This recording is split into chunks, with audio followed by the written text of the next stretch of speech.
Halo semuanya, pada kesempatan kali ini kami dari kelompok 7 akan menjelaskan pasal 71 sampai 75 pada part kedua kali ini.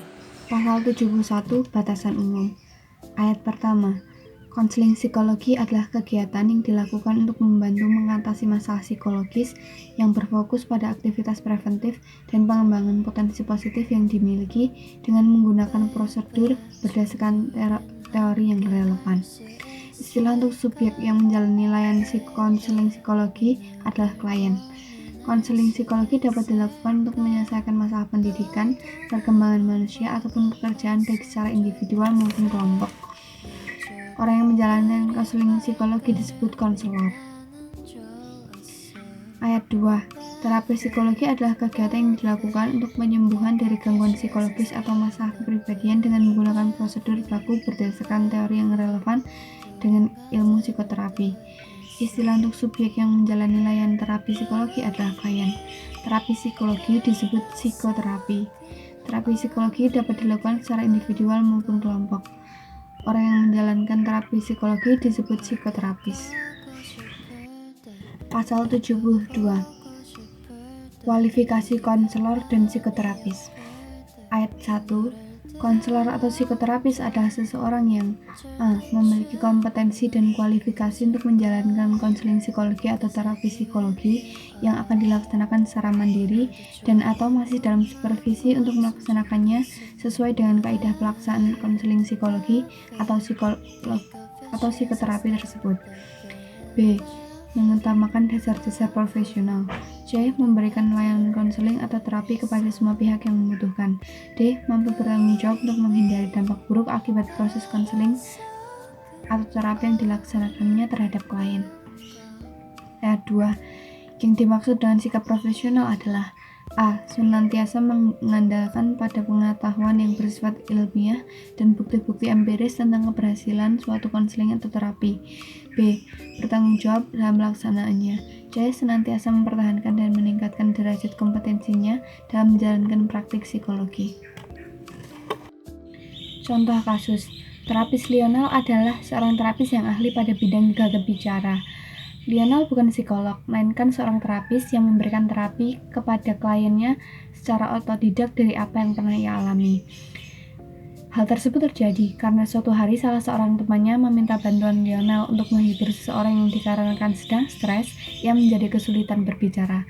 Lalu karena keberanian Lionel dan mencoba, orang tersebut perlahan pulih kembali dan dapat kembali berbicara. Hingga kemudian Lionel pindah dan akhirnya membuka tempat praktik di daerah yang lebih besar. Tempat praktik tersebut dapat dibilang ilegal karena tidak memiliki izin praktek dan latar belakang untuk memberikan terapis. Namun, Lionel berhasil membuat banyak orang yang kesulitan berbicara menjadi dapat berbicara kembali. Dalam memberikan konseling dan terapi, Lionel sudah menggunakan prosedur yang teknik dan dianggap relevan yang ia pelajari dan terapkan pada klien sebelumnya juga, sehingga klien sebelumnya juga tidak gagap lagi. Lionel membangkitkan potensi-potensi positif pada diri kliennya, batasan bahwa si klien yang gagap pasti bisa berbicara dengan baik. Pasal 72 tentang kualifikasi konselor dan terapis. Lionel sudah berkompeten dalam memberikan konseling dan terapi menggunakan profesionalnya dan memberikan layanan kepada siapapun yang membutuhkan tanpa membedakan sedikit pun. Adapun pelanggaran yang terjadi, yakni pasal 72 mengenai kualifikasi konselor dan psikoterapis di mana keduanya seharusnya adalah seorang yang memiliki kompetensi dan kualifikasi dalam menjalankan konseling dan psikoterapi. Sedangkan Lionel tidak memenuhi kualifikasi, tidak memiliki izin praktek, dan latar belakang pendidikan untuk menjadi terapis. Nama saya Regina Nusika Syafana dengan NIM 15 11 42 11 95. Saya akan menjelaskan pasal 73 dan pasal 74. Pasal 73. Informed consent dalam konseling dan terapi. 1. Konselor atau psikoterapis wajib menghargai hak pengguna layanan psikologi untuk melibatkan diri atau tidak melibatkan diri dalam proses konseling, psikologi, atau psikoterapi, sesuai dengan asas kesediaan. Oleh karena itu, sebelum konseling atau psikoterapi dilaksanakan, konselor atau psikoterapis perlu mendapatkan persetujuan tertulis atau informed consent dari orang yang menjalani layanan psikologis. Persetujuan tertulis ditandatangani oleh klien setelah mendapatkan informasi yang perlu diketahui terlebih dahulu. 2. Isi dari informed consent dapat bervariasi, tergantung pada jenis tindakan konseling psikologi atau terapi psikologi yang akan dilaksanakan. Tetapi secara umum, menunjukkan bahwa orang yang akan menandatangani informed consent tersebut memenuhi persyaratan sebagai berikut. A. Mempunyai kemampuan untuk menyatakan persetujuan. B. Telah diberi informasi yang signifikan mengenai prosedur konseling psikologi atau psikoterapi. C. Persetujuan dinyatakan secara bebas dan tidak dipengaruhi dalam menyatakan persetujuannya. 3. Informed consent didokumentasikan sesuai dengan prosedur yang tetap. Hal-hal yang perlu diinformasikan sebelum persetujuan konseling atau terapi ditandatangani oleh orang yang akan menjalani konseling psikologi atau psikoterapi adalah sebagai berikut. A. Proses konseling psikologi atau psikoterapi. B. Tujuan yang akan dicapai. C. Biaya. D. Keterlibatan pihak ketiga jika diperlukan. E. Batasan kerahasiaan. F. Memberi kesempatan pada orang yang akan menjalani konseling atau terapi untuk mendiskusikannya sejak awal. 4. Hal-hal yang berkaitan dengan sifat konseling psikologi atau psikoterapi, seperti kemungkinan adanya sifat tertentu yang dapat berkembang dari proses konseling atau terapi, risiko yang potensial muncul, psikoterapi lain sebagai alternatif, dan kerelaan untuk berpartisipasi dalam proses konseling psikologi atau psikoterapi. 5. Jika konselor atau terapis masih dalam pelatihan dan di bawah supervisi, hal ini perlu diberitahukan kepada orang yang akan menjalani konseling dan hal ini harus menjadi bagian dari prosedur informed consent. Pembahasan. Pasal 73 berisi tentang informed consent dalam konseling dan terapi.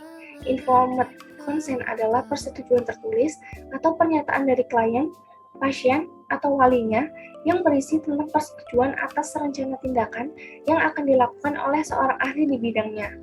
Contoh, psikolog. Setelah menerima berbagai informasi yang cukup untuk dapat membuat persetujuan atau penolakan. Jadi di pasal 73 ini menjelaskan bahwa informasi yang harus diketahui oleh klien harus diberitahukan tanpa adanya kebohongan, dan segala tindakan yang diambil oleh konselor atau terapis harus disetujui oleh klien atau keluarga klien tanpa adanya paksaan. Persetujuan itu harus memiliki persetujuan tertulis atau informed consent. Contoh kasus, seorang konselor atau psikolog tidak memberikan informasi yang cukup mengenai apa yang akan ia lakukan dan tidak memberi kontrak persetujuan atau persetujuan tertulis atau informed consent. Jadi, jika terjadi pelanggaran, klien tidak bisa melaporkan konselor tersebut karena tidak ada bukti kontrak. Lalu, jika seorang konselor tidak memberitahukan informasi kepada klien bahwa dirinya masih di bawah pelatihan, itu termasuk pelanggaran. Pasal 74, konseling psikologi atau psikoterapi yang melibatkan pasangan atau keluarga. Ketika memberikan jasa konseling psikologi atau psikoterapi pada beberapa orang yang memiliki hubungan keluarga atau pasangan, misal suami istri, significant others, atau orang tua dan anak, maka perlu diperhatikan beberapa prinsip dan klarifikasi mengenai hal-hal berikut. A. Siapa yang menjadi pengguna layanan psikologi tersebut, peran dan hubungan psikolog bagi masing-masing orang yang terlibat dan atau dilibatkan dalam proses terapi. B. Kemungkinan penggunaan layanan dan informasi yang diperoleh dari masing-masing orang atau keluarga yang terlibat dalam proses terapi dengan memperhatikan asas kerahasiaan. C.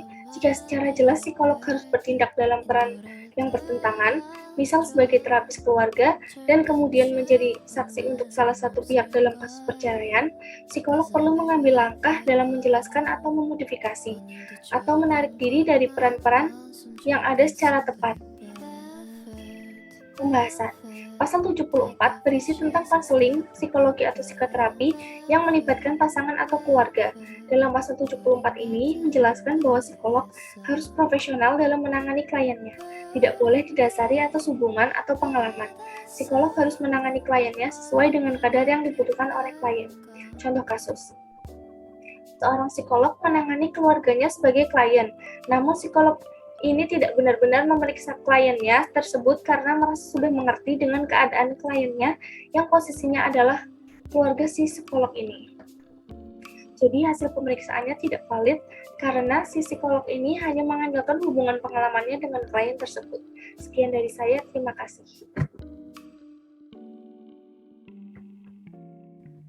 Sebelum memulai penjelasan mengenai pasal 75 dari Kode Etik Psikologi, saya akan memperkenalkan diri saya terlebih dahulu.